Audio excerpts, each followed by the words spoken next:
Also, Bay Area school districts are considering plans to require students to be vaccinated against COVID-19. KTVU's Christien-Kafton here now. And Christian, some district leaders say a vaccine mandate would protect students and the community at large. That's right. Some district leaders are pushing for student vaccines, student mandate for vaccines, when those students, of course, are old enough as laid out by the FDA. But other districts are saying there are already so many students that are vaccinated that a vaccine mandate for students simply doesn't make sense. With the academic year well underway and most students attending in person, West Contra Costa County and Oakland school boards are preparing to vote on mandatory vaccines for students. West Contra Costa County set to consider a vaccine mandate Tuesday. Oakland school board member Sam Davis introduced a vaccine mandate proposal the board will consider Wednesday. He says the vaccines are an important part of protecting students, families, and the community at large.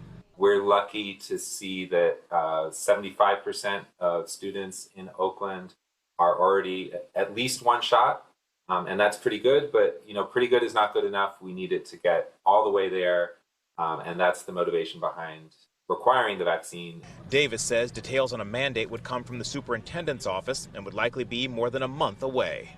At this point, we really just want to highlight that it should be a requirement for students age 12 and up, and in terms of the implementation, the timeline, whether there'll be exemptions and who would be exempted, I think a lot of that needs to be worked out. Other large districts say they're not considering student vaccine mandates at this time. Fremont Unified says it's following state guidelines and staff are required to be vaccinated. But the district says more than 70% of students 12 and older are already fully vaccinated. More than 83% have had at least one shot.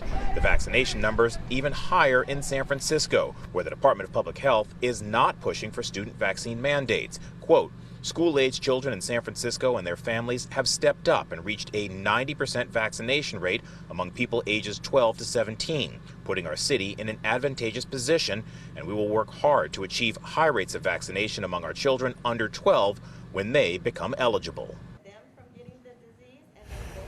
And back in Oakland, student representatives from around the district met at McClymonds High School, and COVID was a central point of discussion for those students. Those students say they want to see more accurate information for students so they can make better informed decisions. Reporting live, Christien-Kafton, KTVU, Fox 2 News.